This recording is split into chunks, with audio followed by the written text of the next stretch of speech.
Aceh, provinsi paling barat Indonesia, ini memiliki beragam wisata yang gak kalah menarik dibanding kota-kota indah lainnya.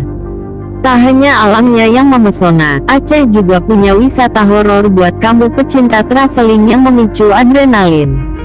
Kalau kamu tertantang untuk membuktikan cerita horor atau mistis masyarakat, coba deh datang ke beberapa tempat ini.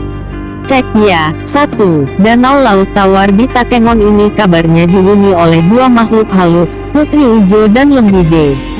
Putri Ijo menyerupai Putri Duyung, sedangkan Lembide, seorang pengisap darah. 2. Di Taman Hutan Raya, Aceh Besar, ada rumah Scooby-Doo yang kabarnya ditinggali hantu Belanda. Sang perempuan ditinggalkan suaminya saat mengandung hingga meninggal. 3. PLTD Apung terdiri dari bekas kapal yang terseret tsunami pada 2004. Di dalamnya, terdengar suara jeritan gaib dari seorang perempuan.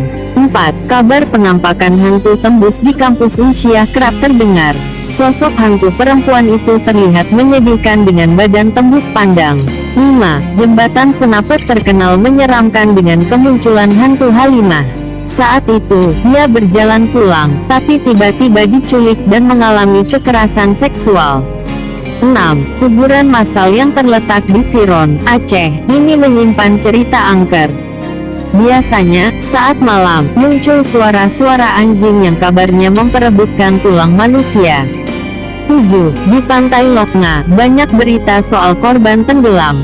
Kabarnya, korban itu disebabkan adanya makhluk halus yang meminta tumbal. 8. Saat mengunjungi Pulau Rubiah, kamu akan melihat bangunan rumah sakit Belanda yang ditinggalkan.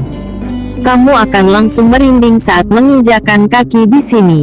Itulah beberapa lokasi wisata horor di Aceh yang bisa kamu kunjungi.